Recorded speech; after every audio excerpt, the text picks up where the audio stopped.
Le jour où la femme a pondu ses œufs, elle a vu sa sœur échanger son œuf de vie avec son propre œuf de phénix. Mais il ferma les yeux et fit semblant de dormir. Il a laissé sa sœur échanger son enfant. Lorsqu'il s'est réveillé, la première chose qu'il a faite a été de retirer le sang de son cœur. Il continua à réchauffer l'œuf poilu de sa sœur. Finalement, un phénix céleste est sorti de l'œuf. Sous la tutelle de la femme, elle fut élue nouvelle déesse du phénix. Mais l'œuf de la femme a donné naissance à un moineau. Au bout de 100 ans, même les plumes de son visage n'étaient pas complètement transformées. Sa sœur voulait la battre 800 fois par jour. Elle l'a même appelé esclave pour l'humilier. D'un autre côté, chaque fois qu'il entrait dans la maison d'une femme, il tirait sa fille, sans lin, et lui demandait de ses nouvelles. Il saisissait toutes les occasions de passer du temps avec sa fille.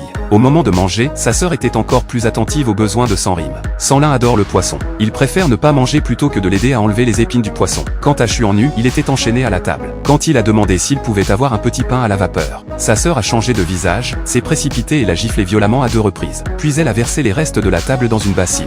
Elle a appuyé sur la tête du vilain esclave. Elle a dit « Mange, mange ».